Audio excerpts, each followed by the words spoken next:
ನಮಸ್ಕಾರ, ನಾನು ನಿಮ್ಮ ಕನ್ನಡಿ ವರ್ಮು. ಈ ಒಂದು ಕರ್ನಾಟಕ ಅಲರ್ಟ್ ನ್ಯೂಸ್ ಯೂಟ್ಯೂಬ್ ಚಾನಲ್ಗೆ ಆತ್ಮೀಯ ಸ್ವಾಗತ. ಈಗಾಗಲೇ ನಿಮ್ಮೆಲ್ಲರಿಗೂ ವಿಷಯ ಗೊತ್ತಿರುತ್ತೆ ಅನ್ಕೋತೀನಿ.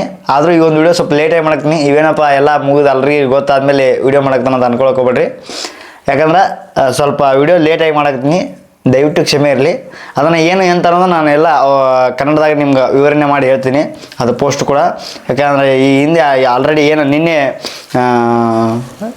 ಏನು ನಮ್ಮ ರಾಕೇಶ್ ಶ್ರೇಯಸ್ ಅವರು ಒಂದು ಪೋಸ್ಟನ್ನ ಮಾಡಿದರು. ಮತ್ತು ಅವರು ಅಷ್ಟೇ ಅಲ್ಲದೆ KVN ಪ್ರೊಡಕ್ಷನ್ ವತಿಯಿಂದನೂ ಆ ಒಂದು ಪೋಸ್ಟ್ನ ಬಿಡುಗಡೆ ಮಾಡಿದರು. ಅದು ಏನು ಅಂತ ಅನ್ನೋದನ್ನು ಎಲ್ಲವನ್ನು ನಿಮ್ಮ ಮುಂದೆ ಸವಿಸ್ತಾರವಾಗಿ ಹೇಳ್ತಾ ಹೋಗ್ತೀನಿ. ಹಾಗೆ ಯಾರಾದರೂ ಹೊಸಬ್ರು ನಮ್ಮ ಚಾನಲ್ಗೆ ಭೇಟಿ ಕೊಟ್ಟಿದ್ರು ಅಂತಂದರೆ ಹಾಗೆ ದಯವಿಟ್ಟು ಸಬ್ಸ್ಕ್ರೈಬ್ ಮಾಡಿಕೊಡ್ರಿ, ಹಾಗೆ ಬೆಲ್ ಐಕನ್ನ ಕ್ಲಿಕ್ ಮಾಡಿಕೊಡ್ರಿ ಅಂತ ಕೇಳ್ಕೊತೀನಿ. ಹಾಗೆ ನನ್ನ ಇನ್ಸ್ಟಾಗ್ರಾಮ್ ಪ್ರೊಫೈಲ್ ಕೂಡ ಬರ್ಮು ಬೆಳಗಲ್ ಅಂತಿದೆ, ಅಲ್ಲಿಯೂ ಕೂಡ ನೀವು ನನ್ನನ್ನು ಫಾಲೋ ಮಾಡಿ ಏನೇ ಪ್ರಶ್ನೆಗಳಿದ್ರು ಕೇಳ್ಬೋದು. ಈಗ ವಿಷಯಕ್ಕೆ ಬರೋಣ.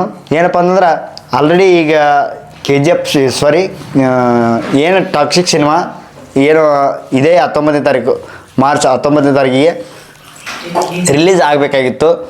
ಅದನ್ನು ಈಗ ಕಾರಣಾಂತರಗಳಿಂದ ಒಂದಷ್ಟಕ್ಕೆ ದಿನಗಳ ಕಾಲ ಮುಂದಕ್ಕೆ ಹಾಕ್ಯಾರ. ಅದು ಯಾವಾಗ ಡೇಟಪ್ಪ ಅಂತಂದ್ರೆ ಜೂನ್ 4ನೇ ತಾರೀಕು ಸಿನಿಮಾವನ್ನು ಆವಾಗ ರಿಲೀಸ್ ಮಾಡಬೇಕು ಅನ್ನೋಂಥ ಒಂದು ನಿರ್ಧಾರವನ್ನು ಕೈಗೊಂಡ್ಕೊಳ. ಈ ನಿರ್ಧಾರ ಯಾಕೆ ಕೈಗೊಂಡಾರ ಅನ್ನೋದನ್ನು ಅವರು ಒಂದು ಪೋಸ್ಟನ್ನು ಮಾಡ್ಯಾರ. ಯಾಕಂತಂದ್ರೆ ಅದನ್ನು ನಾನು ನಿಮ್ಗೆ ಇಲ್ಲಿ ಹೊರಗಡೆ ಹಾಕ್ತೀನಿ. ಅವರು ಹಾಕಿದ್ದು ಪೋಸ್ಟು ಕನ್ನಡದಾಗ ಐತಿ, ಇಂಗ್ಲೀಷ್ನಾಗ ಐತಿ. ಅದನ್ನು ಕನ್ನಡದೊಳಗೆ ಇಲ್ಲಿ ಹಾಕಿರ್ತೀನಿ ನೋಡಿರಿ. ಹಾಗೆ ನಾನು ನಿಮ್ಗೆ ಹೇಳ್ತಾ ಹೋಗ್ತೀನಿ, ಅದನ್ನು ಕೇಳಿಸ್ಕೊಡ್ರಿ. Toxic a fairy tale for grown ups ಜಾಗತಿಕ ಪ್ರೇಕ್ಷಕರಿಗಾಗಿ ಸಿನಿಮಾ ಮಾಡುವ ದೃಷ್ಟಿಯೊಂದಿಗೆ ನಾವು ರೂಪಿಸಿದ ಚಿತ್ರವಾಗಿದೆ ಅಂತ ಕನ್ನಡ ಮತ್ತು ಇಂಗ್ಲೀಷ್ ಭಾಷೆಗಳಲ್ಲಿ ಚಿತ್ರೀಕರಿಸಲಾದ ಈ ಸಿನಿಮಾ ಎನ್ನುವುದು ಕನ್ನಡದೊಳಗೆ ಅಷ್ಟೇ ಮಾಡಿಲ್ಲ, ಕನ್ನಡ ಮತ್ತು ಇಂಗ್ಲೀಷ್ ಎರಡೂ ಭಾಷೆಗಳಿಗೂ ಕೂಡ ಈ ಒಂದು ಸಿನಿಮಾ ಮಾಡಿದ್ದಾರೆ. ಯಾಕಂದ್ರೆ ಯಾವಾಗಾದ್ರು ಮಾಡಿದಾಗ ಡಬ್ ಮಾಡ್ತಿದ್ರಲ್ಲ, ಇದು ಹಂಗಲ್ಲ. ಈ ಸರಿ ಮಾಡಿರುವಂಥ ಸಿನಿಮಾ ಹೆಂಗಂದ್ರೆ ಸಿನಿಮಾ ಕನ್ನಡದೊಳಗೆ ಮಾಡ್ಯಾರ, ವಿತ್ ಇಂಗ್ಲೀಷ್ ಒಳಗೆ ಏನು ರಿಯಲಾಗಿ ಏನು ವಯಸ್ಸುಗಳು ಅದೆಲ್ಲ ಹಾಗೆ ರಿಯಲಾಗಿ ಮಾಡ್ಯಾರ. ಯಾವುದೇ ರೀತಿಯಾದಂಥ ಡಬ್ಗಳನ್ನ ಮಾಡಿಲ್ಲ. ಅದು ಎಲ್ಲರಿಗೂ ಗೊತ್ತಿರುವಂಥ ವಿಷಯ. ನಾನು ಅದನ್ನು ಪಟ್ ಹೇಳ್ತಾ ಹೋಗ್ತೀನಿ. ಆಮೇಲೆ ನಿಮಗೆಲ್ಲ ಸ್ವಲ್ಪ ಅರ್ಥ ಆಗುವಂಗೆ ಇನ್ನೊಂದು ಸಾರಿ ನಿಮಗೆಲ್ಲ ಹೇಳ್ತಾ ಹೋಗ್ತೀನಿ. ದೇಶದ ಮತ್ತು ವಿಶ್ವದಾದ್ಯಂತ ಇರುವ ವೀಕ್ಷಕರನ್ನು ತಲುಪುವ ಭರವಸೆಯೊಂದಿಗೆ ನಿರ್ಮಾಣಗೊಂಡಿದೆ. ವರ್ಷಗಳ ಕಠಿಣ ಪರಿಶ್ರಮದ ನಂತರ ಮಾರ್ಚ್ 19ರಂದು ನಮ್ಮ ಚಿತ್ರವನ್ನು ನಿಮ್ಮೆಲ್ಲರೊಂದಿಗೆ ಹಂಚಿಕೊಳ್ಳಲು ನಾವು ಉತ್ಸಾಹಕರಾಗಿದ್ದೆವು. ಆದರೆ ಪ್ರಸ್ತುತ ಇರುವ ಅನಿಶ್ಚಿತತೆ, ವಿಶೇಷವಾಗಿ ಪ್ರಾಚ್ಯದಲ್ಲಿನ ಪರಿಸ್ಥಿತಿಯು ಸಾಧ್ಯವಾದಷ್ಟು ಹೆಚ್ಚಿನ ಪ್ರೇಕ್ಷಕರನ್ನು ತಲುಪುವ ನಮ್ಮ ಗುರಿಯ ಮೇಲೆ ಪರಿಣಾಮ ಬೀರಿದೆ. ಆದ್ದರಿಂದ ನಮ್ಮ ಪಾಲುದಾರರು ಮತ್ತು ಪ್ರೇಕ್ಷಕರ ಹಿತದೃಷ್ಟಿಯಿಂದ ಚಿತ್ರದ ಬಿಡುಗಡೆಯನ್ನು ಮುಂದೂಡುವ ಕಠಿಣ ನಿರ್ಧಾರವನ್ನು ನಾವು ತೆಗೆದುಕೊಂಡಿದ್ದೇವೆ. ನಿಮ್ಮ ತಿಳುವಳಿಕೆ ಮತ್ತು ತಾಳ್ಮೆಗೆ ನಾವು ಧನ್ಯವಾದಗಳನ್ನು ಅರ್ಪಿಸುತ್ತೇವೆ ಹಾಗೂ ನಿಮ್ಮ ಪ್ರೀತಿ ಮತ್ತು ಬೆಂಬಲ ಹೀಗೆಯೇ ಮುಂದುವರಿಯಲಿ ಎಂದು ಆಶಿಸುತ್ತೇವೆ. Toxic a fairy tale for grown ups ಚಿತ್ರವು ಈಗ ಜಗತ್ತಿನಾದ್ಯಂತ ಇಂಗ್ಲೀಷ್ ಮತ್ತು ಭಾರತೀಯ ಭಾಷೆಗಳಲ್ಲಿ ಜೂನ್ 4, 2026 ಚಿತ್ರಮಂದಿರಗಳಲ್ಲಿ ಬಿಡುಗಡೆಯಾಗಲಿದೆ. ಇದನ್ನು ಇಂಗ್ಲೀಷ್ ಒಳಗೆ ಪೋಸ್ಟ್ ಮಾಡ್ಯಾರ. ಅದನ್ನು ನಾನು ಕನ್ನಡದೊಳಗೆ ಸ್ವಲ್ಪ ಸಿಕ್ಕಿತ್ತು, ಅದನ್ನು ನಿಮ್ಗೆ ಹಾಕಿದ್ದೀನಿ. ಇದನ್ನು ಏನಪ್ಪ ಅಂತಂದ್ರೆ ಆಲ್ರೆಡಿ ನಿಮಗೆಲ್ಲ ಅರ್ಥ ಆಗೈತೆ ಅನಿಸುತ್ತಾ. ಯಾಕಂದರೆ ದೇಶಗಳೊಳಗೆ ಆಲ್ರೆಡಿ ಯುದ್ಧಗಳು ಸ್ಟಾರ್ಟ್ ಆಗತ್ತವು. ಅದರಿಂದ ದೇಶಗಳೊಳಗೆ ಈ ಯುದ್ಧಗಳಾಗೋದ್ರಿಂದ ಅಂಥ ಸಂದರ್ಭದೊಳಗೆ ಇವರು ಸಿನಿಮಾವನ್ನು ದೊಡ್ಡದಾಗಿ, ಯಾಕಂದ್ರೆ ವರ್ಲ್ಡ್ ಒಳಗೆ ಸಿನಿಮಾವನ್ನು ರಿಲೀಸ್ ಮಾಡಬೇಕು ಅನ್ನೋಂಥ ಒಂದು ಕಷ್ಟಪಟ್ಟು ಮಾಡಿರುವಂಥ ಒಂದು ದೊಡ್ಡ ಬಜೆಟ್ ಒಳಗೆ ಮಾಡಿರುವಂಥ ಸಿನಿಮಾ. ಹಾಗಾಗಿ ಅಂಥ ಸಂದರ್ಭದೊಳಗೆ ಅಲ್ಲೆಲ್ಲ ಯುದ್ಧಗಳಾಗ್ತಿರ್ತಾವೆ.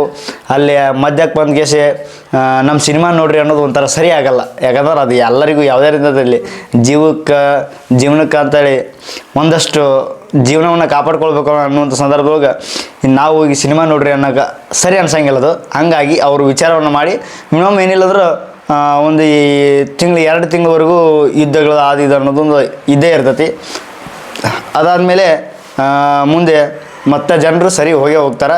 ಹಾಗಾಗಿ ಅದಾದಮೇಲೆ ಜನರು ಸಿನಿಮಾವನ್ನು ನೋಡಬಹುದು ಅನ್ನೋ ಒಂದು ಉದ್ದೇಶದಿಂದ ಅವರು ಜೂನ್ 4ನೇ ತಾರೀಕಿಗೆ ಈ ಒಂದು ಸಿನಿಮಾವನ್ನು ರಿಲೀಸ್ ಮಾಡಬೇಕು ಅಂತ ಅಂದ್ಕೊಂಡು ಒಂದು ತಂಡ ರೆಡಿಯಾಗಿ ಜೂನ್ 4ರಂದು ಬಿಡುಗಡೆ ಮಾಡ್ಬೇಕಂತೇಳಿ ವಿಚಾರವನ್ನು ಮಾಡ್ಯಾರ.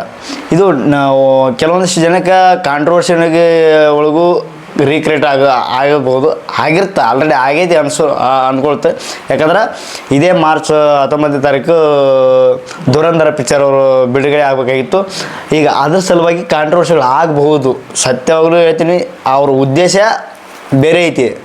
ಬಟ್ ಈ ಕೆಲವೊಂದು ಜನರು ಏನು ತಿಳ್ಕೊತಾರೆ, ಆ ಕಡೆ ಜನ ಧುರಂಧರ ಸಿನಿಮಾಗೆ ಹೆದರಿದ್ರು, ಅದರಿಂದಾಗಿ ಇವ್ರು ಮುಂದಕ್ಕೆ ಹಾಕೊಂಡ್ರ ಹಂಗೆ ಅಂತಾರೆ. ಯಾವುದು ಏನೂ ಇಲ್ಲ, ಅಂಜು ಮಾತೇ ಇಲ್ಲ. ಯಾಕಂದ್ರೆ ನಮ್ಮ ಯಾವುದೇ ಆಗಲಿ ಫಸ್ಟ್ ನುಗ್ಗಿದ್ದೀವಿ ಅಂತಂದ್ರೆ ಅದು ಹಿಂದೆ ಸರಿಯೋ ಮಾತಿಲ್ಲ. ಆದ್ರೆ ಏನಪ್ಪ ಅಂದ್ರೆ ಈ ಸಿನಿಮಾ ದೊಡ್ಡ ಮಟ್ಟದೊಳಗೆ ಇಡೀ ಫ್ಯಾನ್ ವರ್ಲ್ಡ್ ಒಳಗೆ ರಿಲೀಸ್ ಆಗಬೇಕು ಅನ್ನೋಂಥ ಒಂದು ಉದ್ದೇಶವನ್ನು ಇಟ್ಕೊಂಡು ಇಂಥದ್ದೊಂದು ಸಿನಿಮಾ ಮಾಡ್ಯಾರ. ಹಂಗಾಗಿ ಅದಕ್ಕೋಸ್ಕರ ದೇಶಗಳ ಮಧ್ಯೆ ಯುದ್ಧ ಆಗಕತ್ತಾವು. ಅದಕ್ಕೆ ಆ ಯುದ್ಧಗಳು ಆದಮೇಲೆ ಅವರೆಲ್ಲ ಸರಿ ಹೊಂದಿದ ಮೇಲೆ ಮತ್ತಷ್ಟು ಆಮೇಲೆ ರಿಲೀಸ್ ಮಾಡಿದ್ರೆ ಆಯಿತು ಅನ್ನೋದು ಉದ್ದೇಶವನ್ನು ಇಟ್ಕೊಂಡು ಮುಂದಕ್ಕೆ ಹಾಕಿದ್ದಾರೆ. ಇದು ಇನ್ನೊಂದು ಕನ್ನಡದಾಗ ಅಷ್ಟೇ ಫಸ್ಟ್ ರಿಲೀಸ್ ಮಾಡಿ ಅದಾದಮೇಲೆ ಬಿಡುಗಡೆ ಮಾಡ್ಬೋದು ಅಂತ ಕೆಲವೊಂದು ಮಾತುಗಳು ಅನ್ಕೊತಾರೆ. ಯಾಕೆ ಬಂದ್ರೆ ಆಸಕ್ತಿ ಅನ್ನೋದು ಸ್ವಲ್ಪ ಸಡನ್ಲಿ ಎಲ್ರಿಗೂ ಆ ಅಟ್ರಾಕ್ಷನ್ ಆಗೇ ಆಗಿರುತ್ತೆ. ಆವಾಗ ಕನ್ನಡ ಇದು ನೋಡಿದ ತಕ್ಷಣ ಕೆಲವೊಂದಿಷ್ಟು ಆಮೇಲೆ ಕಲೆಕ್ಷನ್ನು ಸರಿಯಾಗಿ ಕೌಂಟ್ ಮಾಡೋಕ್ಕಾಗಲ್ಲ ಅಂಥೇಳಿ ಕೆಲವೊಂದಿಷ್ಟು ವಿಚಾರಗಳು ಕೆಲವರು ಬಾಯಿಂದ ಬಂದು, ಹಾಗಾಗಿ ಅದಕ್ಕೆ ಎಲ್ಲವನ್ನು ಒಮ್ಮಕ್ಕಲೇ ರಿಲೀಸ್ ಮಾಡಿದರೆ ಉತ್ತಮ ಅನ್ನೋದು ಒಳ್ಳೆಯ ನಿರ್ಧಾರವನ್ನು ಇಟ್ಕೊಂಡು ಅವರು ಸಿನಿಮಾವನ್ನು ಜೂನ್ 4ನೇ ತಾರೀಕು ರಿಲೀಸ್ ಮಾಡಬೇಕು ಅಂತ ಅಂದ್ಕೊಂಡಾರೆ. ಇದು ಏನಪ್ಪ ಅಂದ್ರೆ ಕೆಲವೊಂದಿಷ್ಟು ಜನರಿಂದ 99% ಜನಕ್ಕೂ ಸ್ವಲ್ಪ ಆಸಕ್ತಿ ಅನ್ನೋದು ಇರ್ತದಲ್ಲ, ಏನು ನೋಡಬೇಕು, ಇನ್ನೊಂದು 2 ವಾರ ಐತಿ ಆಲ್ರೆಡಿ ಮುಗಿಸ್ಕೇಸಿ ನಾವು ಟಾಕ್ಸಿಕ್ ಸಿನಿಮಾ ನೋಡಲೇಬೇಕು ಅಂತೇಳಿ ಆಸಕ್ತಿಯಿಂದ ಕಾದುತ್ತಿದ್ರು. ಸ್ವಲ್ಪ ಬೇಸರ ಎಲ್ರಿಗೂ ಆಗಿರ್ತೈತಿ, ಬೇಜಾರಾಗಿರ್ತೈತಿ. ಮತ್ತಿನ್ನು 2-3 ತಿಂಗಳ ಕಾಯ್ಬೇಕಲ್ಲಪ್ಪ ಅಂಥೇಳಿ ಅನಿಸ್ತದೆ ಎಲ್ರಿಗೂ. ಆದಷ್ಟು ಏನಾಗಲ್ಲ, ತಾಳ್ಮೆಯಿಂದ ನಾವು ಕಾಯ್ಬೇಕಾಗೈತಿ. ಎಷ್ಟು 2-3 ವರ್ಷ ಕಾದೇವಂತ ಇನ್ನೊಂದು 2-3 ತಿಂಗಳ ಕಾಯ್ದೇನು ದೊಡ್ಡಾಗದಲ್ಲ, ಕಾಯಿಡ್ರಿ ಎಲ್ಲಿವರೆಗೂ. ಆದಷ್ಟು ಜೂನ್ 4ನೇ ತಾರೀಕು ರಿಲೀಸ್ ಆಗೇ ಆಗುತ್ತೆ ಅನ್ನೋ ಒಂದು ಭರವಸೆ ಐತಿ. ಯಾಕಂದ್ರೆ ಈಗ ರಿಲೀಸ್ ಆಗಬೇಕಾಗಿದ್ದ ಅನಿವಾರ್ಯ ಕಾರಣ ಅದು ಎಲ್ಲರಿಗೂ ಗೊತ್ತಿರುವಂಥ ವಿಷಯ. ಹಂಗಾಗಿ ಮುಂದಕ್ಕೆ ಹಾಕಿ ಅವನು ಜೂನ್ 4ರಂದು ಅವನ ಸಿನಿಮಾವನ್ನು ತೆರೆ ಮೇಲೆ ತರಲಿದ್ದಾರೆ. ಅಲ್ಲಿವರೆಗೂ ನಾವೆಲ್ಲರೂ ಕಾದು ಅವನ ಸಿನಿಮಾವನ್ನು ನೋಡಿ ಆದಮೇಲೆ ಅವನ ಸಿನಿಮಾದ ರಿವ್ಯೂವನ್ನು ಕೊಡೋಣ ಅಂತ ಹೇಳ್ತಾ, ನೀವೇನಾದರೂ ಹೊಸಬ್ರು ನಮ್ಮ ಚಾನಲ್ ಆಗಿದ್ರೆ ಹಂಗೆ ನೋಡಕತ್ತೀರಿ ಅಂದ್ರೆ ಫ್ರೀಯಾಗಿ ಸಬ್ಸ್ಕ್ರೈಬ್ ಮಾಡಿಕೊಡೋಣ ಮೊದಲ. ಅದಕ್ಕೆ ದಯವಿಟ್ಟು ಮತ್ತೆ ಮುಂದಿನ ನೋಡೋದಲ್ಲಿ ಸಿಗ್ತೀನಿ. ಎಲ್ರಿಗೂ ನಮಸ್ಕಾರ. ಜೈ ಕನ್ನಡ, ಜೈ ಕರ್ನಾಟಕ.